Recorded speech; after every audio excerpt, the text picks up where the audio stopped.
Here we go. Hello, everyone. Welcome back to the RationalInvestor.com's Weekend Frivolity, the Broiler Chicken Show. Welcome back to the RationalInvestor.com. Hey, it looks like we're live on YouTube. That's good. And I see there's a couple people over there, a couple people in the lounge, and I would imagine there's probably a few people that are trying to catch their breath right now. But anyway, welcome back to the show. I was quite pleased to see when Kevin and I went and tallied up the numbers. Actually, a good chunk of you registered for this raffle. So, we have quite a wheel here of contestants. And as we had didn't even really give you a heck of a lot of lead in, so really only, hell, I mean, you can't even find these videos on YouTube. I don't even know what the search would be for these to show up, but those people that have watched and that are taking notes, and some of you people, the notes that you're taking, just beautiful. Great affirmation that you are listening and you are getting value out of this free content. But over the past couple of weeks, I let you guys know that we had a raffle coming up here for our level 1 program. And what we do is we have a pretty simple school term program that usually we like to run a school term at the beginning of the new year. Makes logical sense. Another term in through the mid to late spring. Those people actually just finished up there in the end of the summer. And then, usually, school kids back to school in September. So we have a term that starts up in mid-September and goes on into basically the Christmas break. So here we are. It is the 6th of September. Wow, the summer of 2020. Oh, goodness. What a crazy environment.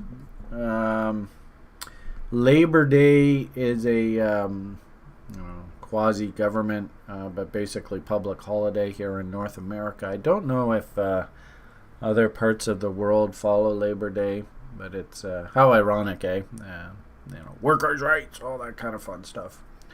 In this 2020 world, and if I understand correctly, it's been incredibly politicized. Down south, I'm up here in Canada, and unfortunately, it's also, sadly, for some reason, the social discord has taken a racial tone, which is very disappointing.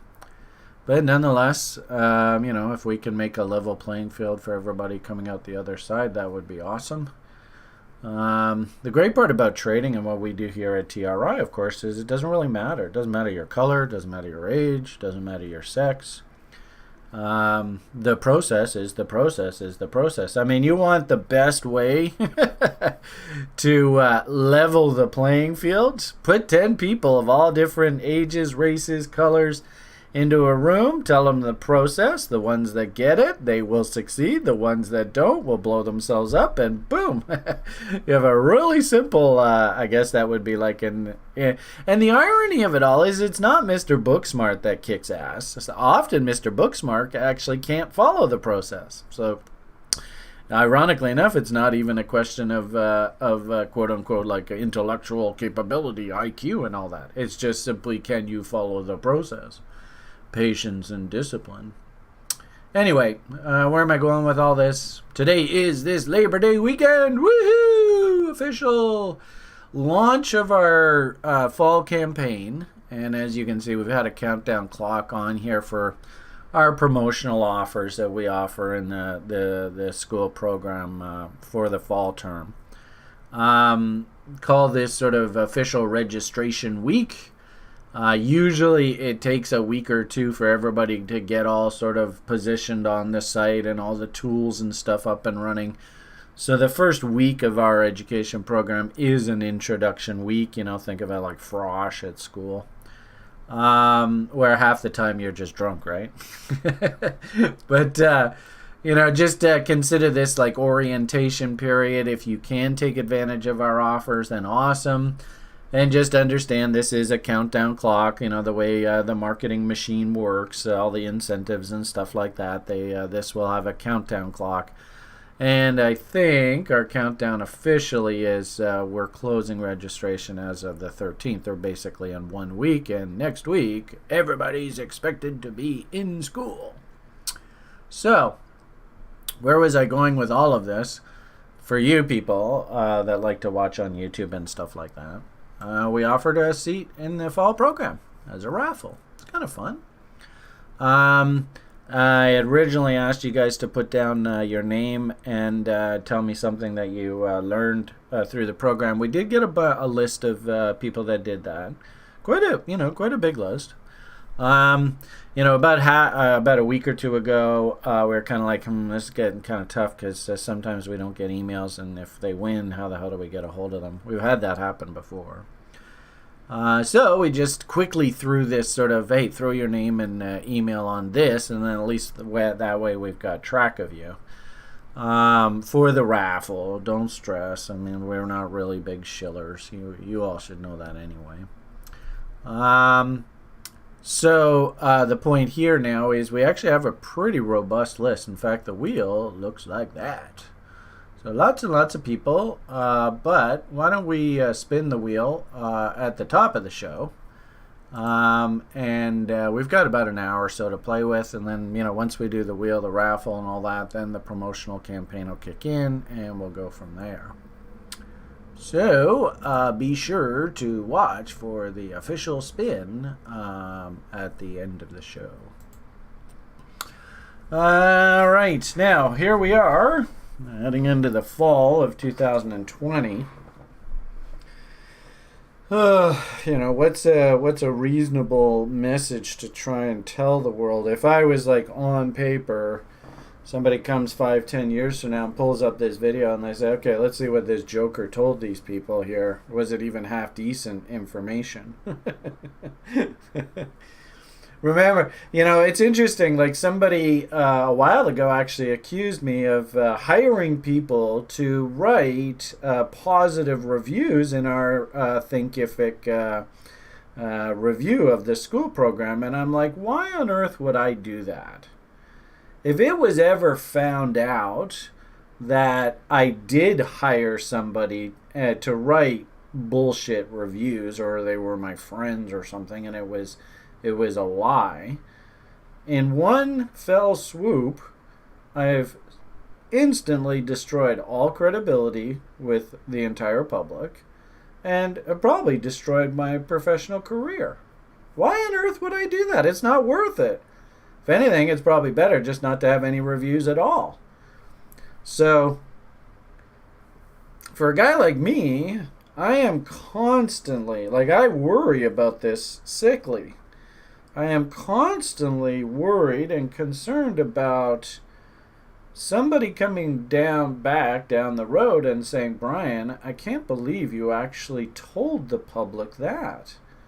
That's incredibly irresponsible. That's incredibly unprofessional. That's, ethically horrible.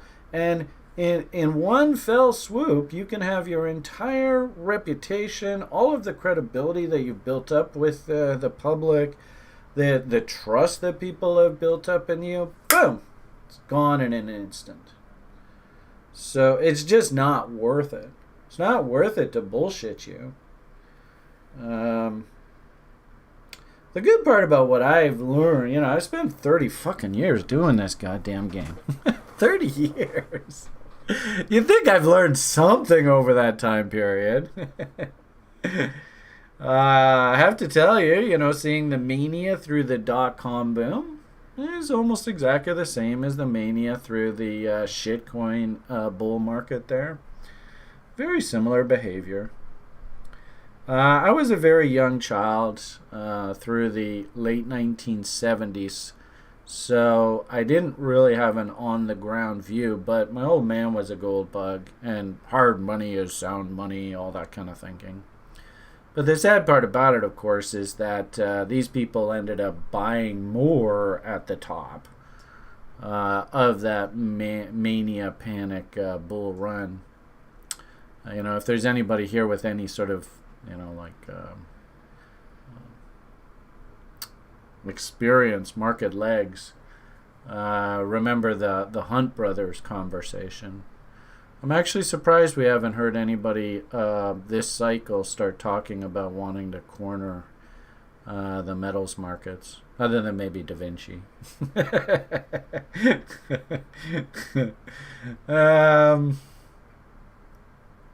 So what I see happening right now is actually extremely cliche, ironically enough. Very normal. Actually, I don't see anything out of the ordinary. The problem is that we silly humans have the technology and the capability to actually destroy ourselves. Whereas in previous millennia, previous cycles and stuff, maybe we didn't have that capability.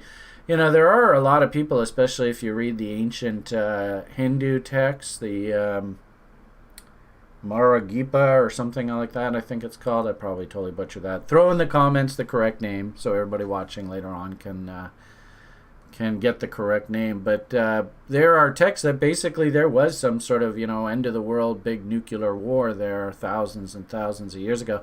And they've even uncovered roof tiles and stuff like that of buried cities from 5,000-10,000 years ago. And they have scorch marks right across the roof tiles. So clearly something really bad happened a long time ago. And you think about, South America, how do those huge monoliths get cracks in them and stuff? I mean, there's some pretty big shit that went down forever ago. But anyway, the only thing that sort of really scares me through these cycle apexes is the fact that we have the potential, we have the capability of basically bombing ourselves back to the Stone Age. So let's hope that doesn't happen through this cycle. But make no mistake about it, these cycle pivots, they're big, they're dramatic, they affect us silly little humans, this funny little monkey species running around on this planet dramatically, and you can't really you can't put your finger on it, right? It's more ethereal. I suppose at one point down the road, it could be. I don't know. Somebody just asked me if is this the correct name? But the great baddest people. You ever go watch those TV shows? Was it Ancient Aliens? Those guys, Ancient Alien Theorists, right? They're always making reference to those things. But it's a really fantastic study to try and go and figure out what the hell happened before the flood. But anyway, that's another conversation for another day. So I guess the whole backdrop to this is, I was talking to a gentleman the other day. He knows who I'm talking about, and he was telling me various different health issues, COVID even related issues in his family, and I'm like, dude, maybe trading and maybe what the fuck this nutso market is doing, it shouldn't be your priority right now, and. Now, especially through this cycle, this is not the time to put intense pressure on yourself to perform as a trader. We had one gentleman on the site who boisterously proclaimed that he was going to double his money every month for the next 9 months straight, or something crazy like that. And unfortunately, market state changed a bit, and some insane volatility came in, and I don't believe he's thinking along those lines anymore. So be careful with outlandish sort of objectives, expectations. That's you are, in essence, walking into the trap. I mean, think of it this way. I publicly heard people saying, oh, you buy stock because it only goes up. I mean, if you hear people talking like that, that's got trouble written all over it. I mean, it's just common sense. Within the crypto community, it was a lot of fun there playing this DeFi story, but you had to understand that this was all very, very fluffy. And the irony of it all, and this is where you crypto enthusiasts really have to learn this, is that and especially in computer land, right, there is a point where the rubber meets the road. You know, when you have things like the Bitcoin study here, for example, and I've talked to you guys about this. I think this is a fantastic study, this NVT study. This study right now, even now, is telling you that, hey, this network is not really overly happy. It's stressed out.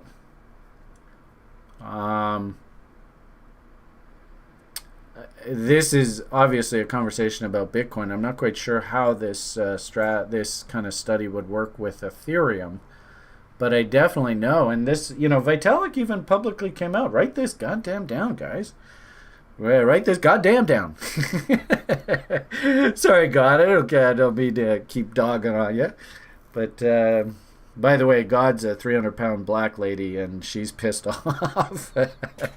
For the record. Anyway. But, you know, Vitalik himself came out in the last run-up when Ethereum went up to plus $1,000 and said, you know, this is crazy. My supercomputer can't work this way. The prices of these damn Ethereum is too high. The gas is too high. You're going to, in essence, make this computer unusable. It's just economically doesn't make sense. I get the impression that this mad rush into this DeFi space created a similar situation where just based on pure economics, you have to look at it and say, this doesn't make sense. You know, if I want to buy a cup of coffee for $4, am I going to pay like $10, $15 in transaction fees to get that cup of coffee? Clearly no. So in a weird sort of way, as economists and as sort of market participants, we do need to see the writing on the walls and acknowledge it.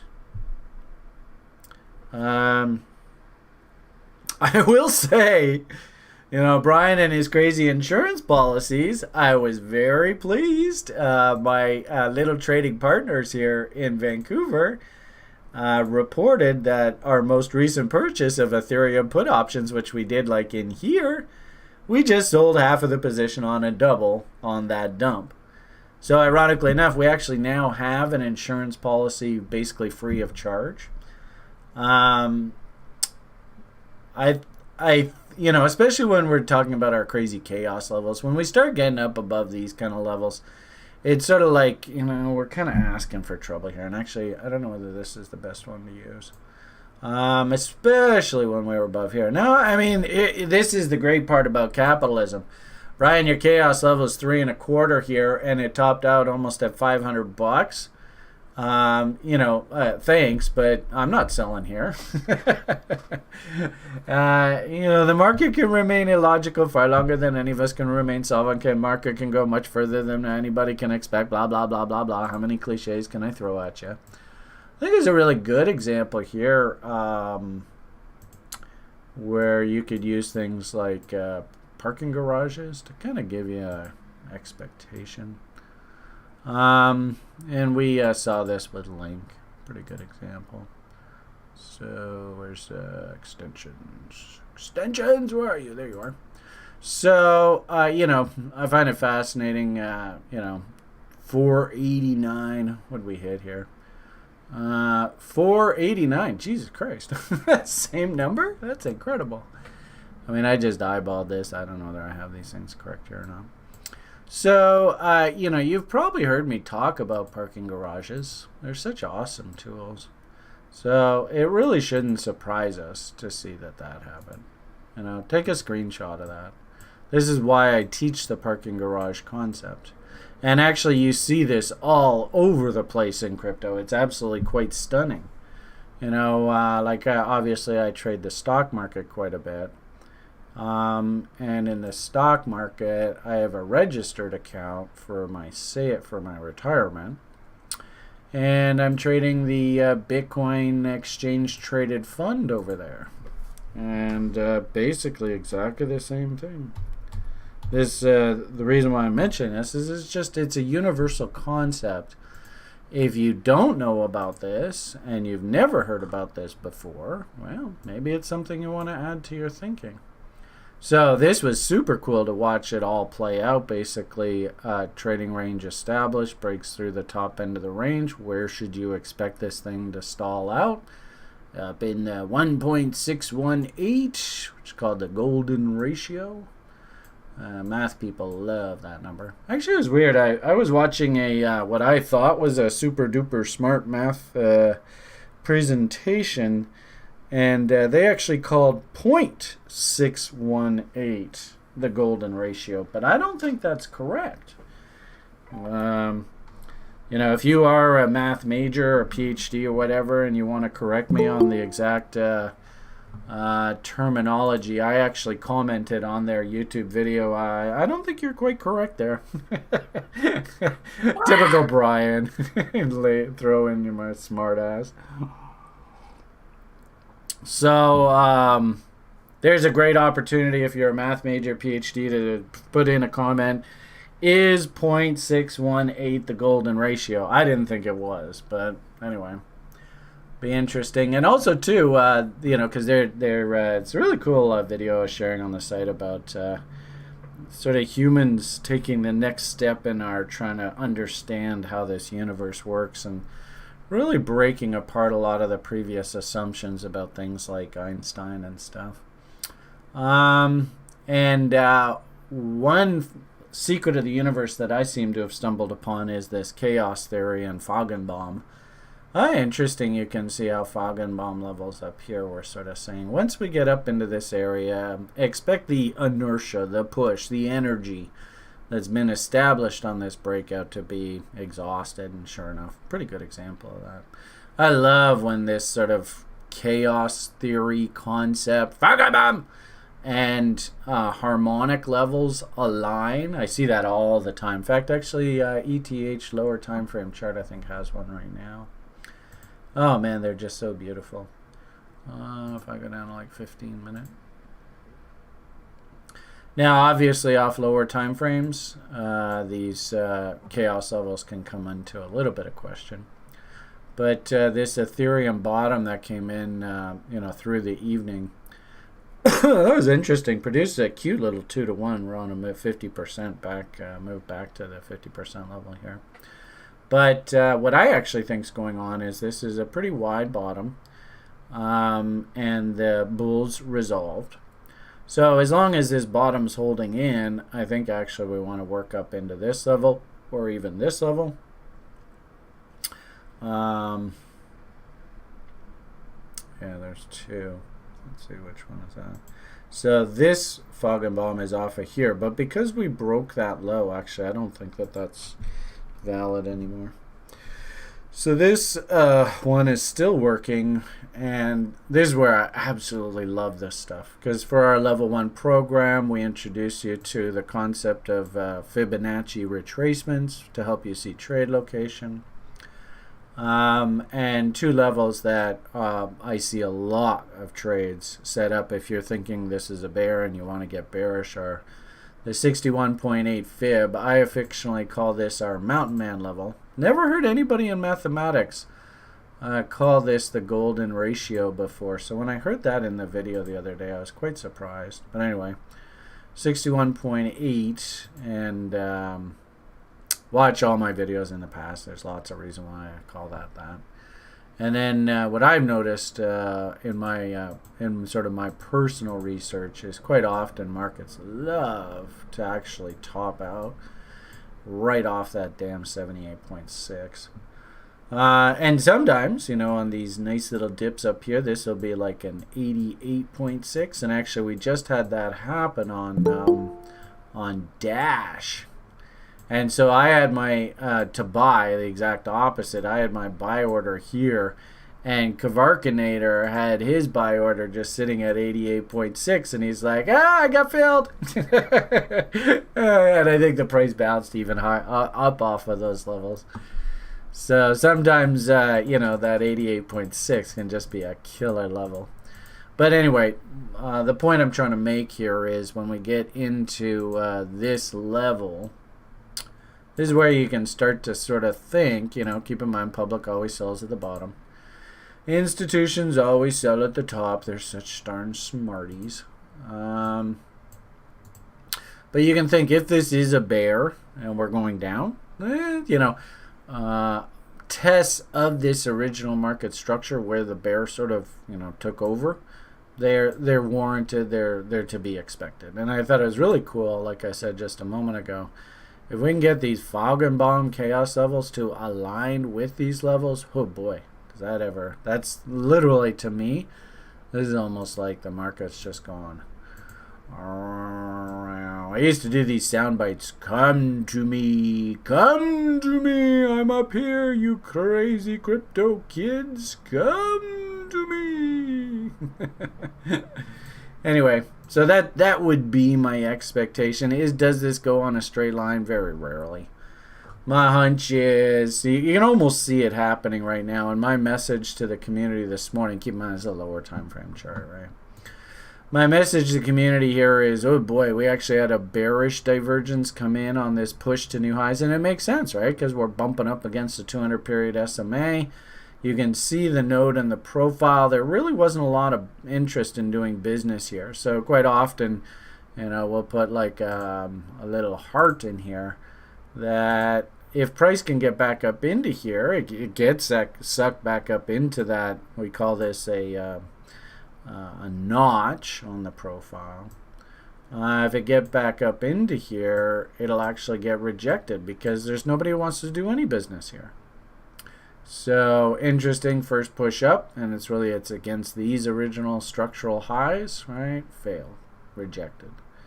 And my simple message to the community was, you could be a bull and maybe you want to play this move up top, but until this bearish divergence has been resolved, probably best just to cool your jets. And I thought it was going to take basically the remainder of today, and maybe even part of tomorrow, because keep in mind tomorrow's a holiday here in North America, for them to just sort of fuck around with the market, maybe up a little bit higher, maybe down a little bit lower. Let's maybe wash these lows, see if we can run some stops.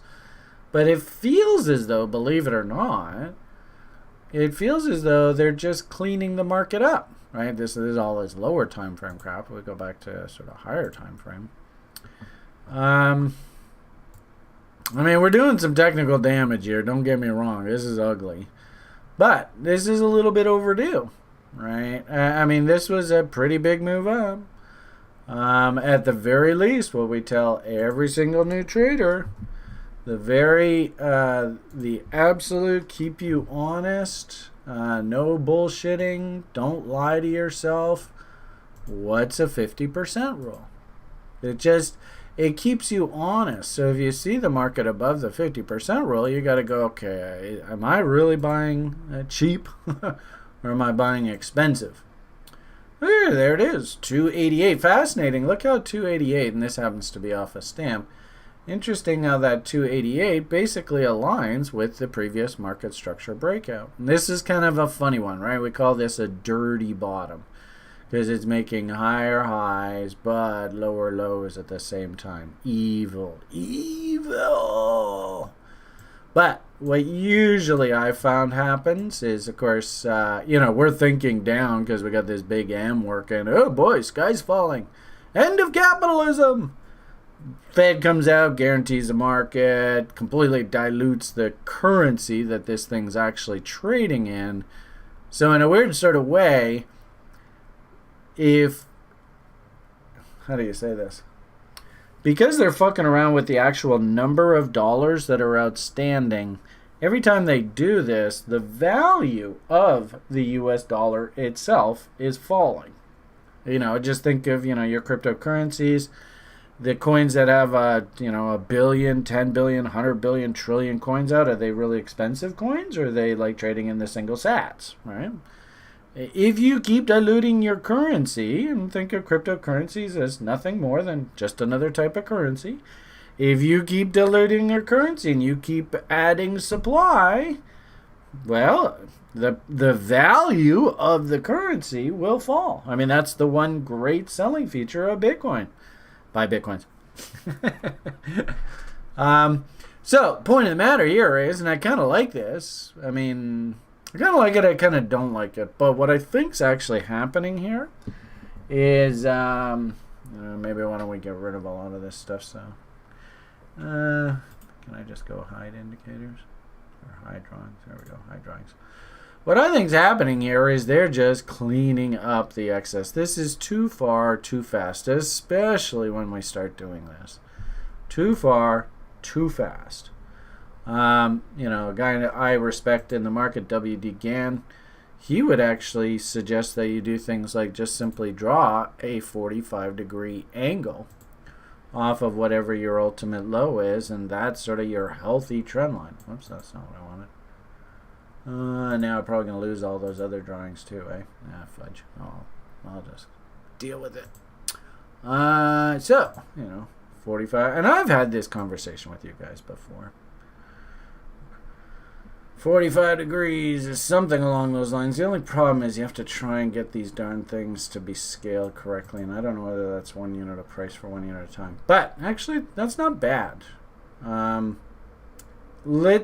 really what we should do is, actually the easiest way on TradingView, it ballparks it, but just let the system set up that 45-degree line, and then, but that's of no use.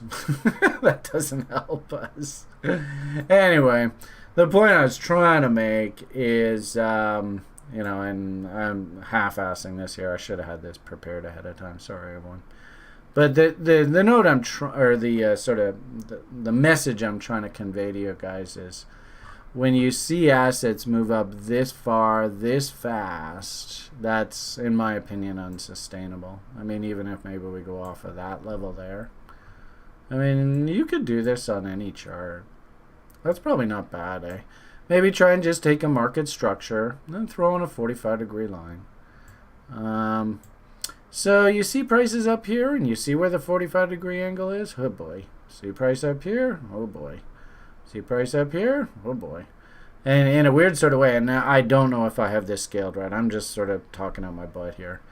But in a weird sort of way, you actually might find that just as we were playing on this upside of the 45-degree line, you might find that we're going to play on the downside of that 45-degree line. And that gets into Gann angles and the strength of the trend and all that kind of stuff. But anyway, point here is that actually something should jump out at everybody on this chart. Actually, this is probably a good idea to check in with the YouTube people and see if there's anybody actually watching over there. Hey, there's 68 people. Wow, yeah, that's a pretty good audience. Hello, everybody. Let's see what's going on over here. Dina! Hey, Dina, did you finished your level 1? You wrote us a glowing review. Sure hope you're doing well. I hope that's the same person. Art Bell, yeah! Where's Art Bell? Jeez, is he still doing those shows? I always love listening to him. God, he's been around forever, eh? Andrews was about to say something, but he decided to retract his statement. All right, Andrew. Okay, yeah, 50%. I mean, yeah, I think I had that on here. Yeah, there it is, 50% rule. Right, and actually, oh yeah, my question here, and I don't know, maybe even anybody in the hangout with me. Does anybody know the answer to this? Is there who could tell me, what letter of the alphabet do we want to see if we're thinking that this is a top? Should be pretty simple. Andre gets it. Andre, I think that's how I have to say your name now, right? Drop the A. I'm not a woman. Andre, M, good. Do you see an M on your screen? Hey, hello from Quebec City. Geez, I had a lot of fun with the Quebec City police back 1988. Yeah, they're fun people. I thought it was funny in Quebec, they're tearing down the statues. Man, you want to get pissed off. Just fucking bitch about the Quebec provincial police, man. They're nasty bastards. If we want to get angry at the police, I don't know whether you saw that tweet that I put out. DJ Thistle was putting it out. and I retweeted it about them pulling down the statues in I think it's in Montreal. Man, those Quebec police, they are now. If you do not speak Quebecois, oh man, those guys are tough. All right, anyway, hello to you from Quebec City. Jason Park also said something, but the message was retracted. All right, well, I guess you guys are trying to talk, but then deciding. Anyway, I still haven't got an answer from anybody. Is there a top in this market?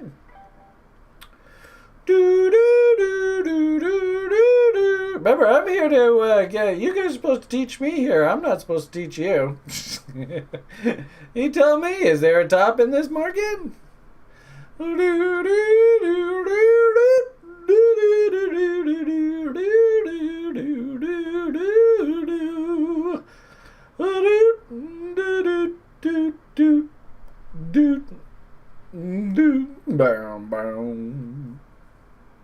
Ooh, nice answer, Rocker. Rocker gave the top step funded trader answer. Right?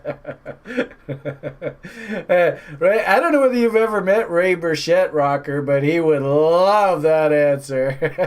That was an absolutely perfect answer. Yeah.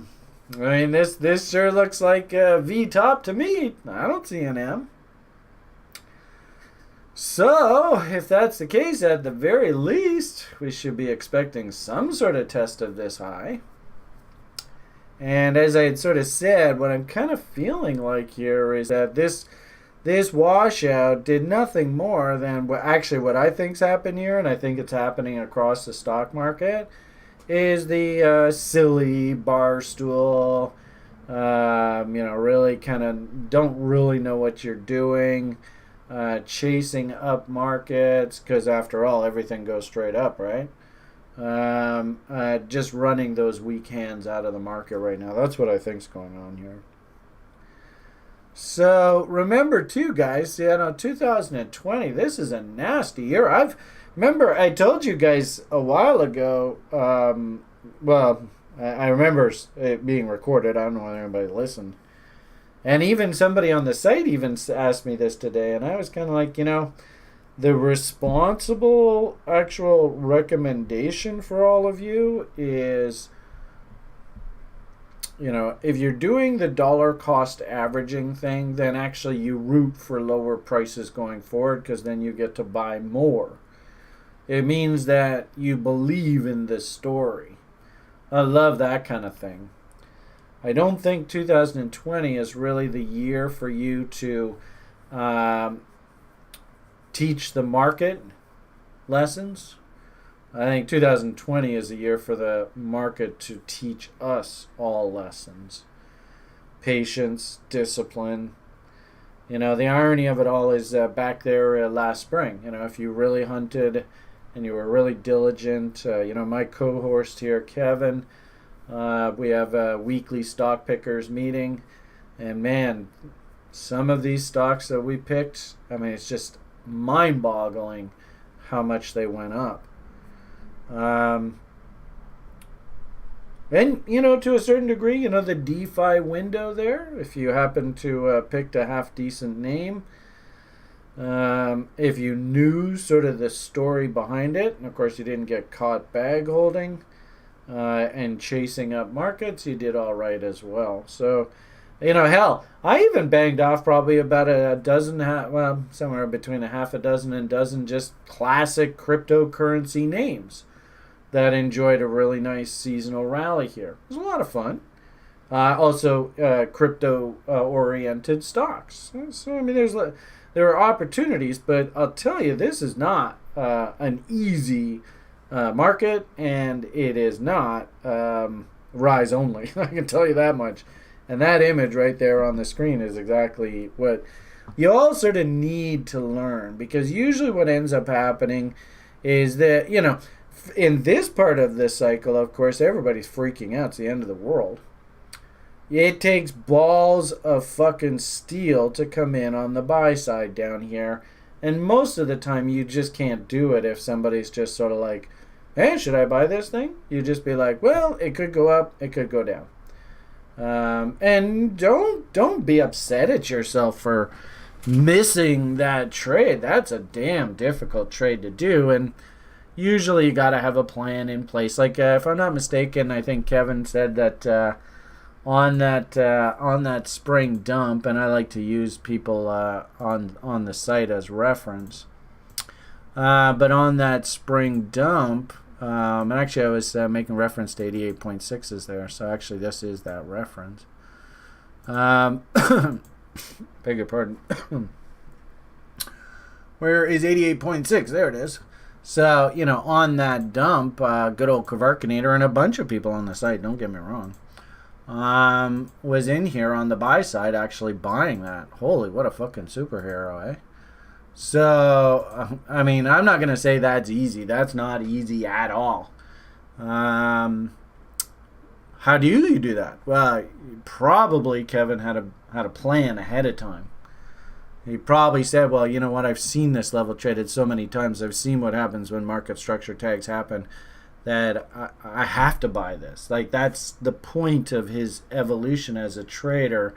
He actually gets to the point where he said, well, if I didn't buy it, I'd be an idiot. I'd be pissed off at myself if I didn't take this trade. That's actually the point you have to get to. And everybody individually gets to that point on their own schedule. I'm not going to say it's easy, but I will say it's beautiful to watch students, and now they're not students, they're actually my peers, go through that process. And it's so cool to watch these guys now operate in the market. Like I said, the little TRI SOF club, man, it sure is a lot of fun.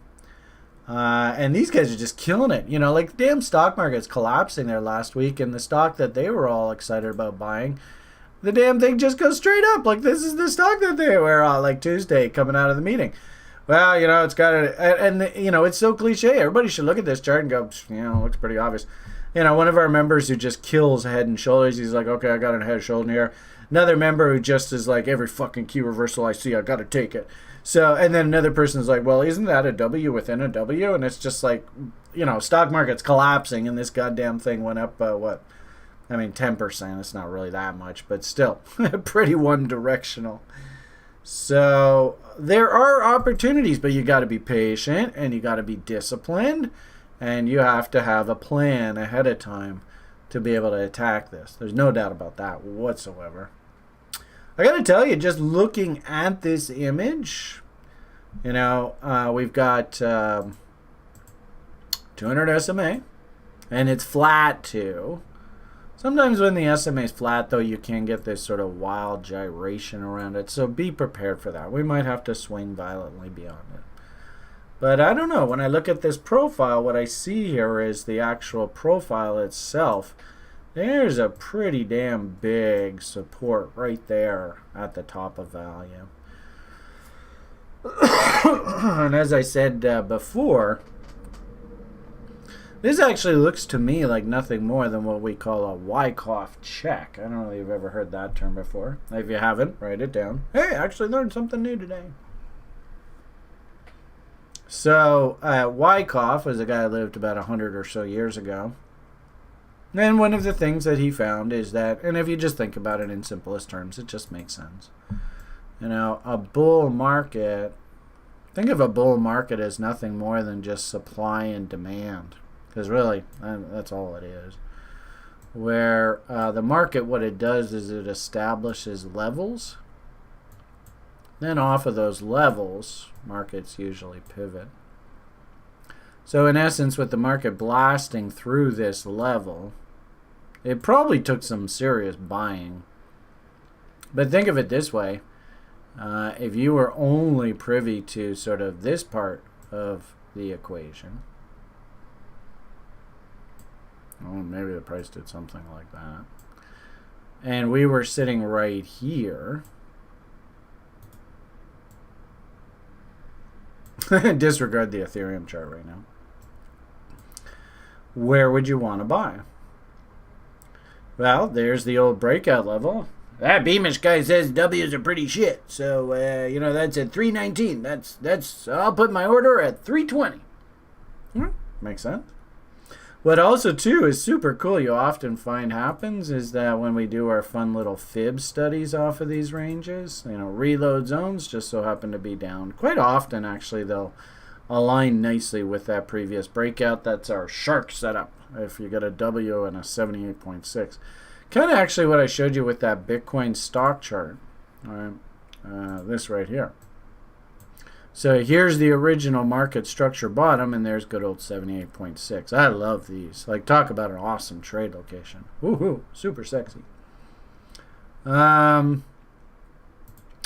But, in this case, what ends up happening is obviously the buyers exhaust themselves. Maybe we hit a chaos level. Who knows?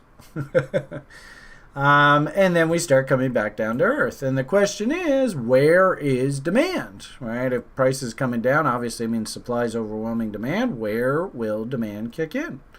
And if you just think, the people that missed the last bull market, this move up here, they're going to be like, well, Beamish says buy W, so I'm going to put my order here. So what ends up happening is the supply and demand dynamic, the equation officially shifts. And you probably see it on the order book, right? Bid walls. You guys ever heard that expression before? Ask walls, bid walls, right? Eating into the ask wall, eating into the bid wall. So when I look at current price action, my feeling is there's probably going to be some inherent demand off of this breakout level. The only problem I have with this is, of course, this was a new low. Boo, hiss, hiss, boo. I do like how value looks here. This looks sexy. So what that says to me is dips down into value here. I think they're going to meet buying pressure. But, I distinctly remember a week or two ago, going to you guys, saying, if you can sell, awesome, spoon feed the market. So pleased to see that there were people on TRI actually ringing the register up here. Very, very proud of you. It takes balls of steel to do that, everybody.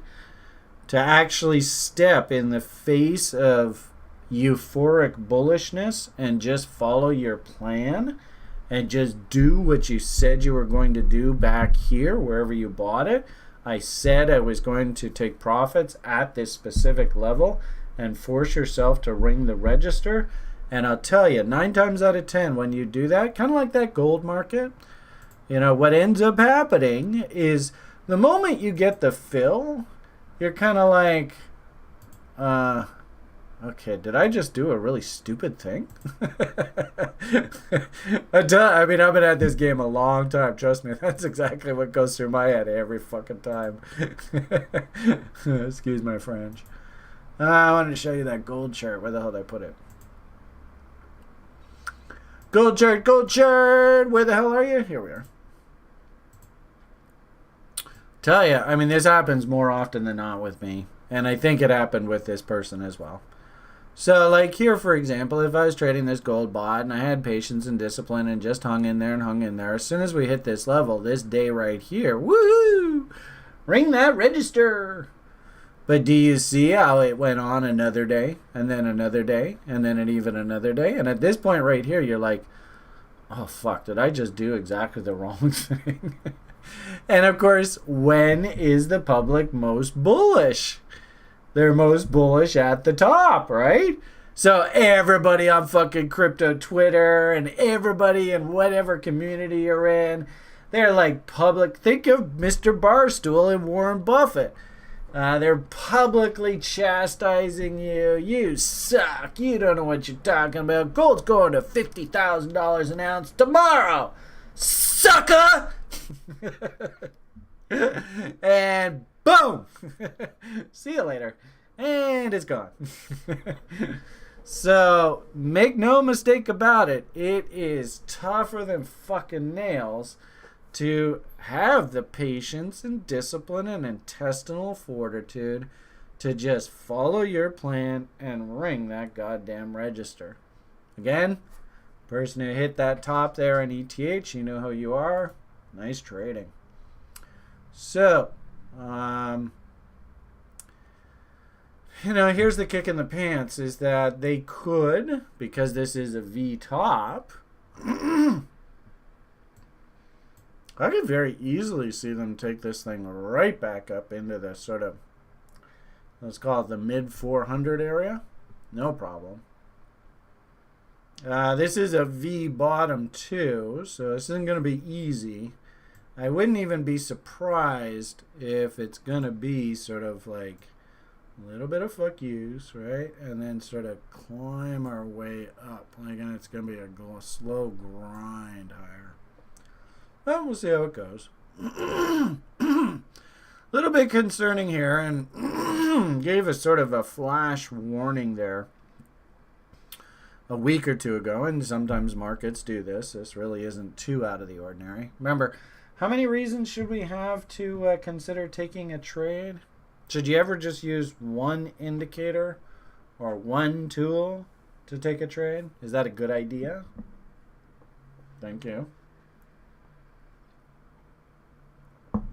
Anybody on YouTube? I think.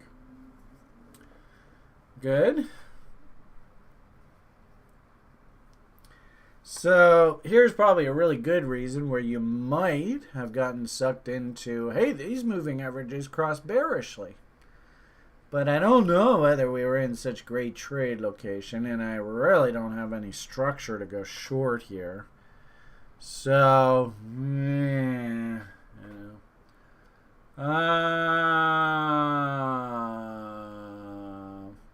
well, there's a statement. I gotta post that one. Kema says, what about tensor charts, order book reading versus big market makers, takers? Oh, what about it? I mean, yeah. I mean, there are concepts that we teach in our level 3 program. I don't really like new people to use the DOM to trade, because remember the DOM and, you know, your big motherfucker market maker guys you're talking about. The DOM isn't real business, right? And half the time it's actually completely, it's the information that you see gets you emotionally to think one way, but in reality, if you actually watch price action, it does the exact opposite. And, you know, the worst part about it is people only turn on the DOM during really fast markets. And so the behavior of the DOM in a fast market looks very, very different than the behavior of the DOM in a slow market. So be careful using the DOM. You know that illustration I showed you earlier about how trends work and levels? Really, what I would expect you to do is try and align those levels. And if you like using the tensor charts, I think they work really well. If you use the tensor charts order book display on the chart, you can actually see those parking garage levels on your charts. Interesting, I had a conversation with a gentleman today. And he's decided he's just going to have the price, his preferred momentum indicator, and a trade location tool that he really likes to use. Just one of each. Keep it really simple. He actually said to me, you know, I'm finding I'm just getting paralysis from over-analysis. So that sort of goes back to those 3 reasons. Now, you could use something like tensor charts, and especially the DOM levels, to identify trade location. Nothing wrong with that. Do we want to limit our trade setup to just one reason? Is that a good idea?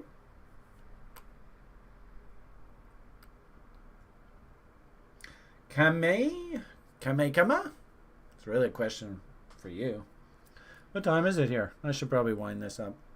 Anyway, the answer is no, we shouldn't.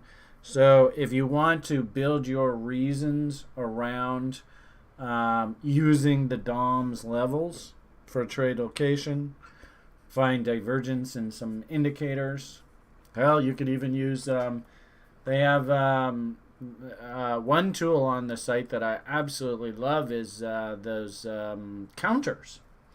Do you ever use that counters tool? Again, this is a level 3 concept. I don't, new people to trading, you don't go down this rabbit hole to start off. I can guarantee you, you're going to end up in a black hole, and 5 years later, I'm going to be like, well, did you learn the process yet? And you're going to be, no, I'm watching these balls on the chart. The key for you here is you've got to learn the process. That's the key. You can look at all the goddamn squiggly lines on the chart you want. Squiggly lines are squiggly lines. But what the fuck is your process? How are you going to come to the market day in, day out, and make money from trading? So, yeah, I mean, we can sit here for hours talking about what's the best indicator. If you want to have that kind of conversation, okay, great. But the key here is location, indicator confirmation, market structure. Try and make sure that your average win, write this down if you've never heard this before, your average winner is bigger than your average loser, and try to make sure that you're right slightly more than you're wrong. That's the secret to making money at this game, everybody. It's really simple. So, looking at this chart, if we have price coming into a parking garage, is that a good buying location? Anyone? Should be pretty straightforward. Yeah, the parking garage is for immediate unloading of passengers only. I mean, honestly, people, if you actually want to learn how to make money from trading, you have to learn this. If you see a range extension and the market is up in 161.8 to 200% of that previous range extension, for God's sakes, do not buy. You just have to learn that. And if anything, I hate to say it, but all our harmonic kids, of course, are all salivating at the idea of shorting here. Did I mention the fact that our little options club just sold half of our put options on a double, and we have a risk-free trade now? So that's the way I'm approaching this. If you can go and buy put options on these kind of nutso rallies, you actually get pretty rewarded. I don't know whether about actually taking the trade outright, because you can see anybody who shorted up in here, boom, big fuck you. Get the hell up. And then they did it again. Oh, boom. Oh, big fuck you.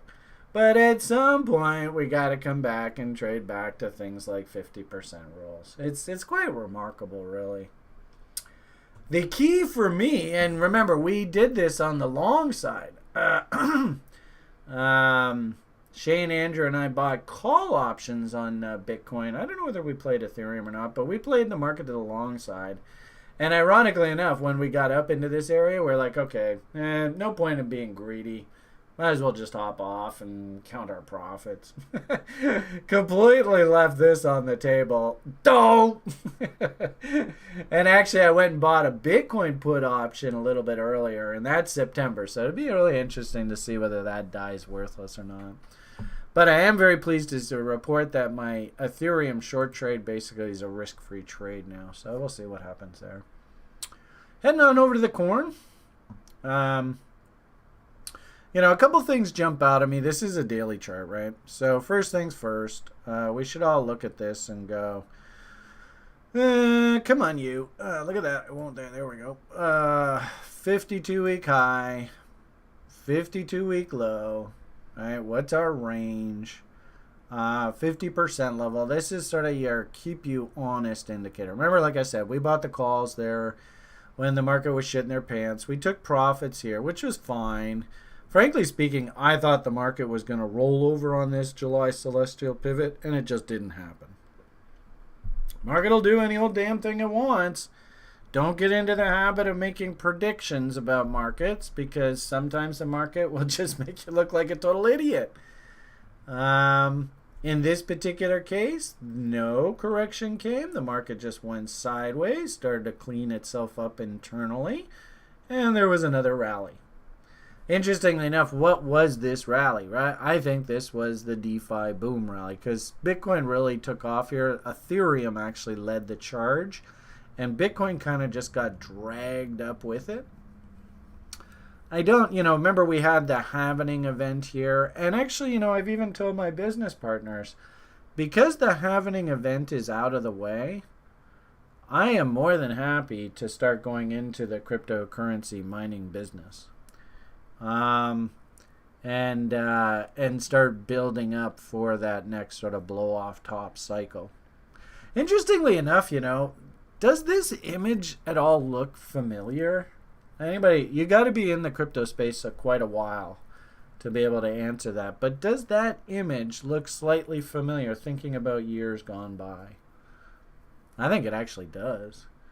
What happens if we go back and look at the bottom that came in 2015, 2016? Back here. Doesn't that look awfully familiar? So, the previous bull, that was sort of late 2017, beginning, all of 2018. At that point, frankly speaking, I was just sitting there going, oh, I let's just sit on cash. I don't know what's going to happen here. But the market had to wash itself out.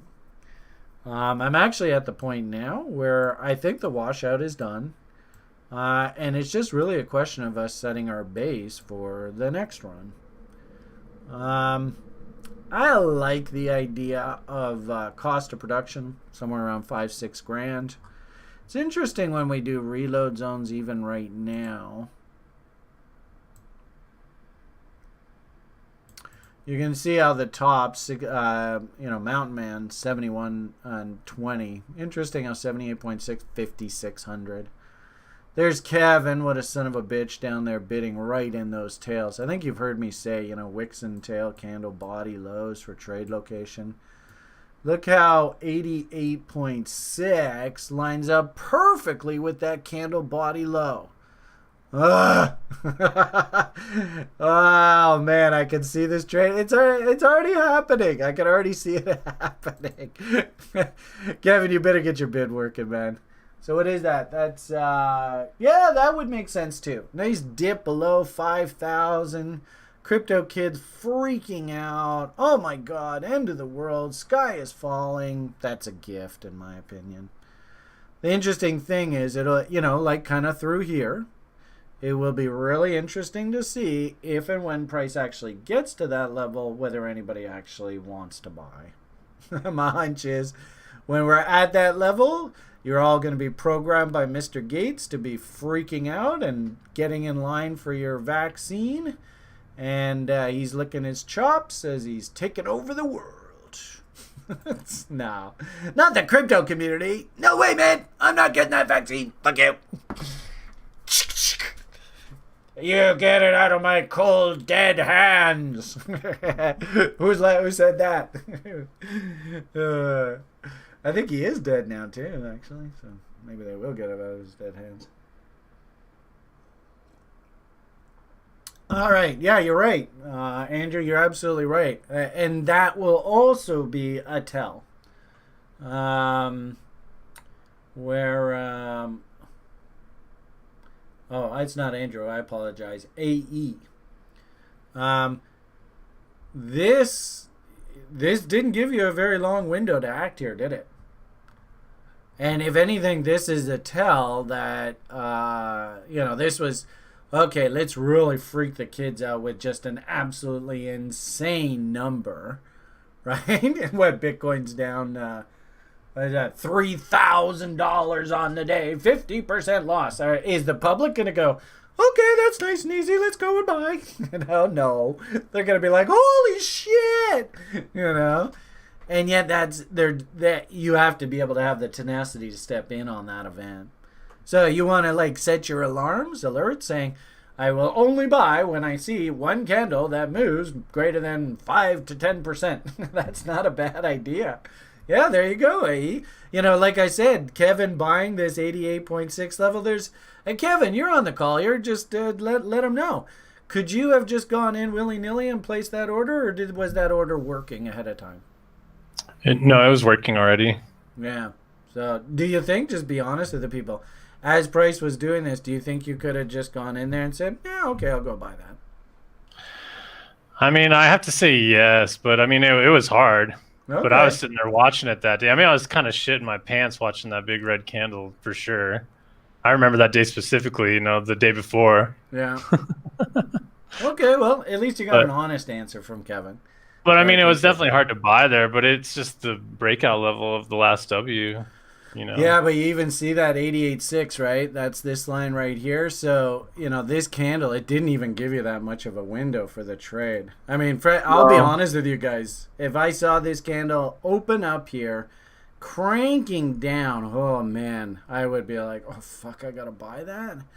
And then seeing it going below, lower, I'd be like, oh god. And then all of a sudden, the counter trend rally comes out of nowhere. Because Crypto Cobain comes out and says, I buy it, straight up, right? I mean, I certainly didn't expect it to just turn around and go straight up. Well, anyway, For sure. congratulations on the trade. I always, or not always, but I have repeatedly mentioned that 30-year market veteran, I'm impressed with that buy. That was one hell of a buy. Way to go, dude. Way to go. Thanks, man. And actually, speaking of which, should we probably wind this up and get on with the raffle?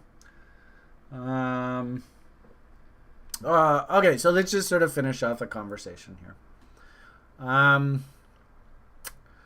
With what I find really cool here is price here in Bitcoin dumped. But did it dump because of something bad about Bitcoin, or did it dump because of an extraneous circumstances? Driver effect. I believe that Bitcoin dumped here along with the rest of the risk market because of COVID, blah, blah, blah.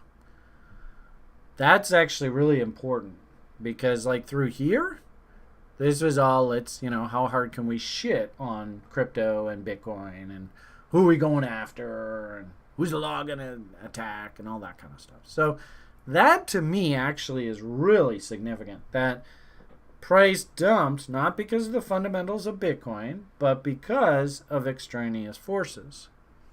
So that tells me, of course, same sort of thing. If we get dumps because of extraneous forces, political events, health events, economy shutting down, whatever, and Bitcoin gets driven down in price, oh my goodness, that is my wonderfulness buying opportunity. Yeah, I understand. We had that debate, band-aids back last cycle. Everybody was like, and there was like a quantum coin and all that kind of stuff, right? So also too, and this isn't really relevant to crypto, but what I've noticed here with regard to these celestial cycles is I believe actually Colonel Mustard did it in the drawing room with the candlestick. No, that's something totally different. Sorry. I believe I got one person to laugh. I love doing that joke, but people don't really laugh at it too much anymore. So like 20 years ago, Beamish. Where the hell is that damn chart? Maybe it's over here, but I don't think so. These are all these. Nope, that's something else. Oh, darn. I hate when I do this. I'll get into this beautiful soliloquy and then stop dead because I lose the damn chart I want to show you. What did I do with it? Somebody's blinging me. Am I doing something wrong? Did YouTube blow up or something? Looks like we're still good. Hey, there's Dave. Hi, Dave. Woo! Hi, nice to see you. I say, hey, did you guys see the volume that came in on SRAX on Friday? Son of a bitch. That's a cool story within the crypto space. If you like crypto stocks, I would take a good look at that SRAX. Well, why are you doing that damn S&P chart?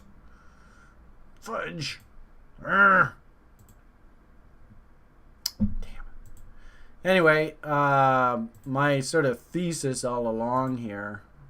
One more attempt. Anyway, actually, I think this might be it, if I'm lucky. Hey, there it is. So my thesis all along here has been that I believe that these actual market dumps and subsequent rallies are actually very manufactured. Question here is, if Wall Street wanted to have Mr. Trump reelected, could they have the market this strong and not worry about the market doing this in the middle of October, November? I don't think they could.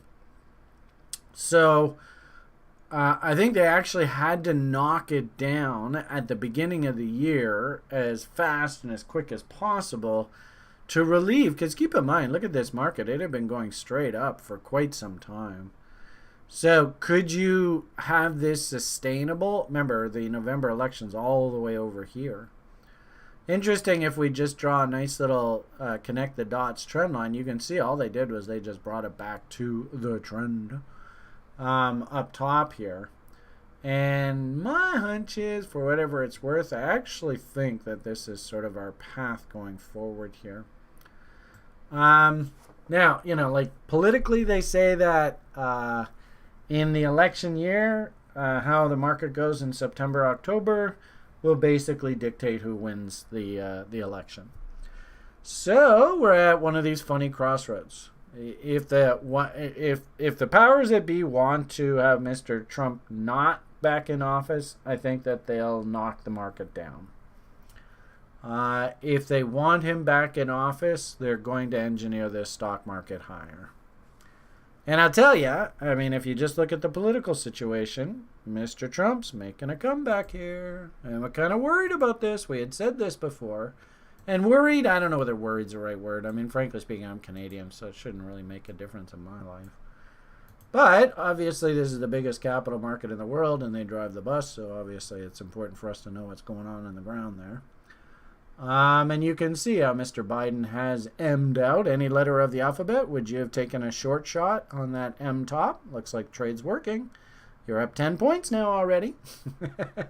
How about the W bottom? It looks to me like we got a W within a W. What's that? That's at 195. So you're sitting at 205. You're up 10 points on the trade. Way to go. Where's your stop? Did we trail stops? Anyway, the point here is that really, and I said this and write this down because keep in mind we'll probably go through these cycles repeatedly over the next 20 years, working together, all you people, you know, whether we use YouTube or not, but really the information doesn't change. If you are a challenger for the U.S. presidency, usually your momentum peaks right around your convention. So actually, this is exactly what should historically have happened for Mr. Biden. And then coming out of the election, and keep in mind, we have the debates coming up.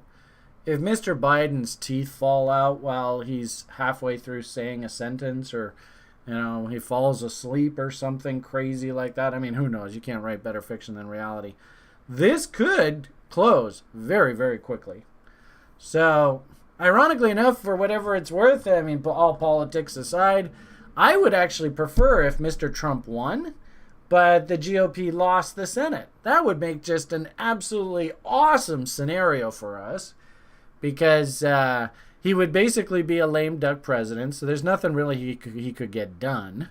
And, of course, the Democrats would spend the next 2 years just hounding him and harassing the shit out of him.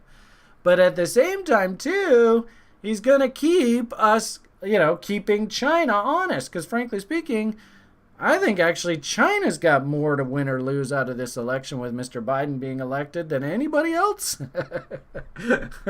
And I wouldn't be surprised if they're spending a bit of money to try and make damn sure this guy wins. That wouldn't surprise me either.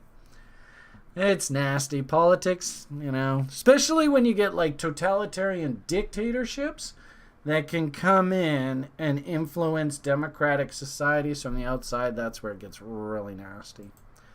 But anyway, I digress. Point here is that we're going to have one hell of a fall. But ironically enough, what I think is actually going to happen here, and this is just a hunch. It'll be really interesting. What time is it? Oh, we're getting close to the top of the hour here. My hunch is, believe it or not, we actually fall into the election. You find a lot of confusion. I wouldn't be surprised if there's a big dump about maybe 2 or 3 or 4, maybe 4 days ahead of the election. Then you get sort of like, oh, okay, what's the actual result? Everybody's placed their bets, and then regardless of actually who wins, the event is over. And actually this turns into actually a buy signal. So that's actually what I'm noticing. Do you notice that July 1st, buy signal on the other side of the event? Then April 6th, we've been watching this through the whole fucking year. Buy signal on the other side of the event. Problem here, of course, is that does it, give you a nice, pretty, great trade location, great momentum signals? Maybe yes, maybe no. I could tell you, what you actually have to do, and it's just like that ETH. If you want to try and buy the bottom, actually what you have to do is you actually have to come in when everybody else is freaking out, and everybody else is, the sky is falling, the Dow's down thousands of points or whatever.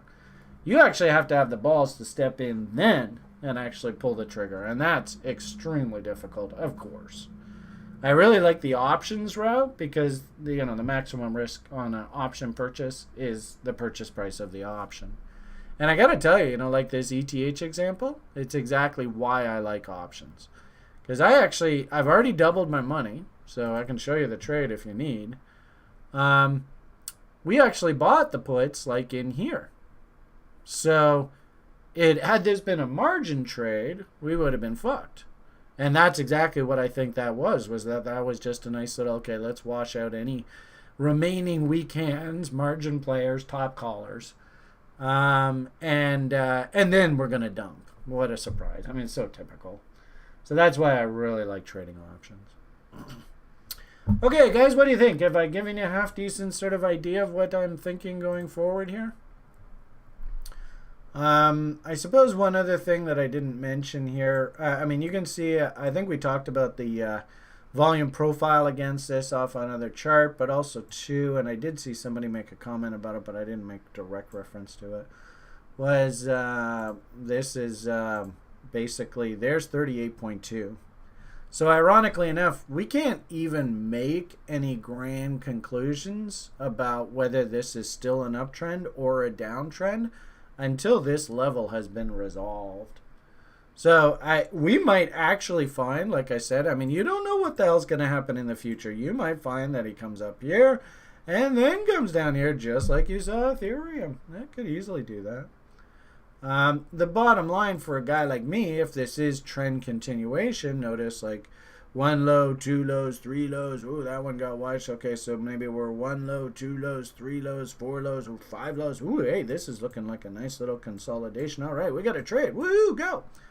At this point, it's exactly the same conversation as we had in the gold. Right? Is you're going to want, if you're a bull, you need to see some cleanup here. 1 low, 2 lows, 3 lows. All right, we can start thinking, maybe even. Because keep in mind, I wouldn't be surprised if this goddamn market hits 17 G's before the end of this. Just eyeball that. Let's see where that takes us. 18 G's. Well, that's not bad. Maybe if we come down to that 38.2, maybe that takes us to our 17 G's. Okay, well, there you go. Maybe that's our future. But the point here is, as it looks like this, my basic message to the public was, when this event happened, and really, if you haven't heard this before, write it down. What are we supposed to think if we ever see the market smiling at us? It's not really the best image. Whoop, let's not get rid of that. Let's put you over there. Hopefully you can see the smiley. So, as long as you're seeing these kind of smiles, there's no great hurry. It's not like stop. What? I got to stop talking. All right, I'm not quite sure what that means, but anyway, final thought: as long as you see Emmys, there's no hurry. What we want to start to see is show me low, high, high or low, breakout. Down, up, down, breakout. That's what we want to see if we really want to be bullish. If you see this, maybe just cool your jets. Interesting thing about this, of course, is could I sell or short here? No. Ironically enough, we're actually sitting almost exactly middle of this range. Do you see that? So, saying that the market is actually going to go down from this level here actually is a little bit irresponsible. Like I said, we haven't even done 38.2 retraces here yet. We don't even know whether this is actually topping out yet. So, cool your jets. I don't like the look of this fractal. That's a pretty damn well-defined top. The ETH top was a V top, so I definitely expect that to be tested. My hunch is for the corn. I actually like the idea of a counter trend rally back up against these highs. And if I did want to either sell some more Bitcoins or even think about buying some puts, I'm going to want to hunt that level up there. So that's probably what we're going to be watching for over the next week or two. Is can we get a counter trend rally back up to 11.5, up to 12? To seriously think about buying puts. So. All right, I think we'll leave the presentation at that. Hope you enjoyed that, got some good information out of that. Now, on to the raffle. Dun, dun, dun. Raffle, tastes great. Raffle, can't wait. Yeah, the gap, it should be filled. Gaps always should be filled. Kami. That's, I think somebody on the site found, Kami asked, what do you think about the CME gap? And I think that the gap should be filled in, but I would strongly suggest that you wait for a full candle body to actually fill the gap in to declare that the gap has been filled. Quite often you'll see tails zip into gaps, then price zips out of it, and that means to me we got to come back down and close in the gap to fill it. So it's probably a pretty good support zone, but until the actual body fills the gap in, I wouldn't consider it filled. Omar asks here, what do you think on the fact that the market tends to dump on September 11th since 9/11 happened? Does it? Interesting coincidence. I love the fact that Osama bin Laden's niece has now said, if you don't elect Donald Trump, we will do another 9/11. Oh, Jesus Christ. You gotta be kidding me. Where do they get these people? So I don't know. Maybe. Sounds good. Remember on balance, Omar,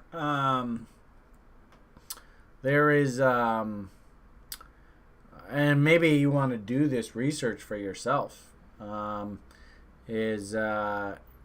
what historically do asset prices generally do through the month of September? I mean, if you were just a betting man and said, you know what, I'm going to bet this month, just is it going to be an up month or a down month? You'd be surprised at what the historical norm for the month of September is. It's quite remarkable, really. So, actually betting that your asset will go up in the month of September is actually not a winning bet. So, what do you say? So funny talking maybe makes sense more than what we can even though. Okay. Okay, so let's get on with raffles. As you can see, we have quite a robust list here. I did ask about halfway through that the people on the YouTube page that you put your name and email address on the the little forum that we had. And I hope you took the opportunity to watch the little referral videos and stuff that we had, because man, it's a really, really cool page just to learn more about TRI while you're there, finding out whether you can enter the raffle or not. Oh, what the hell to do with the page? Oh, now I've done it. Oh well, it's gone. I thought I had it on here somewhere. No. Oh well. Terrible salesman, eh? Jesus, you'd think I'd get my act together. You know what? I think it's on this page. Yeah, it is. So as you can see, we are at raffle time. Feel free to pop back on this page if you would like to, add your name to the wait list for the level 1 program, get any information about it, and we'll be doing a countdown clock, because basically as soon as this goes to 0, the raffle is over and our promotion officially kicks in. So if you want to take advantage of the promotion, you have 1 week. So with all that said, let's find out who the hell the lucky shopper is. Are we ready? Kevin, did you get that drum roll soundbite going? No. No. Might have to go manual. We were kind of screwing around trying to get a drum rolled soundbite, but it just doesn't come across in Hangouts very well. But anyway, give me a manual on one, sir. All right. Oh, you sound so far away. All right. That's just into my headset, Mike. Yeah, you're Sorry. awesome, dude. I love you. So, whoever wins, yeah, Kevin, actually, I think he's, I don't know whether he's still a TA for level 1, but you're going to get to know Kevin. Here we go. And the big winner is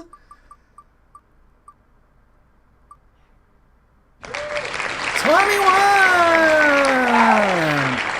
Who the fuck is Tommy 1? Tommy 1-1. Tommy 1-1. Way to go, Tommy 1. Are you watching on YouTube, Tommy 1? Are you there? All right, well, we'll be reaching out to you. Sure hope you got the opportunity to give us your email so we can track you down. If not, we're going to have to hunt all over the internet for you, but that's okay. We'll figure that out. So, congratulations, Tommy 1. Tommy 1-1. Way to go, dude.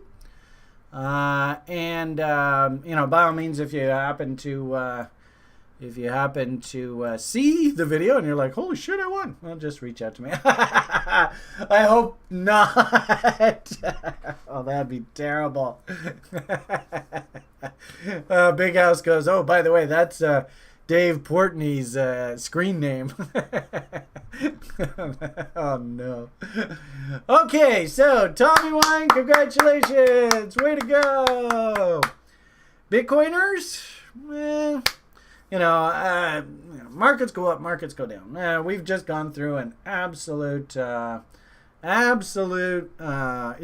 speaking, the past 6 months, if you didn't make some money in this, oh boy, you really need to talk to us. Could we use a bit of pullback? I think so. A good chunk of it, I think, has actually already happened, so it's a little bit too late to be selling at the top. If you want to be spoon feeding into counter trend rallies, not a bad idea. If anything, let's give this some time. Start showing us W's again. Start showing us bullish divergences. And then we can go back and get all excited about making money on the long side. Slow and steady wins the race, everybody. Play from a position of strength. If you'd like, we have a new term coming up to learn the process in our level 1 program. I will be talking more and more about that over the coming week in the promotional offers. Congratulations to Tommy 1. Thank you so much to Kevin, to our whole TRI community, to our TRI supporters, and of course to the YouTube community. If you enjoyed this, hey, it's great. We didn't get a single downvote today, so that's got to be encouraging. Hit the like button, subscribe to our channel so you can get updated when new information comes out, and maybe consider taking advantage of some of our, hell, we got like a 30-day offer, I think, just to kick around the site and just see what it is we do. And I got to tell you, within the next 90 days, TRI is actually going to be evolving. Hey, we just got a downvote. Awesome. All I got to do is just remind you guys to downvote me, and I get it. In the next 90 days, TRI is going to go live with its development of its screener platform and its automated trading bots. So actually, we're in the tail end of a very long developer cycle. And I'm super, super excited about what's coming down the pike. So actually, my message to everybody is just get through 2020. Just get through it. Hey, there he is. Tommy 1. No, that's not Tommy 1. Ficasso is asking Tommy 1 to call him. Okay. I'm not going to get involved in that. Just get through 2021 here. Really, my hunch is probably like next spring, we're going to be setting up just for the most incredible window of opportunity for probably, I get the feeling that they're going to ramp the market up into this 2025 Belt and Road objective now, if we can get through 2020 without the wheels falling off the bus. We'll save those conversations for down the road, but your number one job is just to make damn sure you get through 2020 in one piece with your account in one piece. All right, everybody, have yourselves an awesome rest of your day. Wish me luck with the boy, as always. And I guess we'll be talking to Tommy 1 soon. All the best. And the only thing left for good old Brian to say at this point is a big bye for now.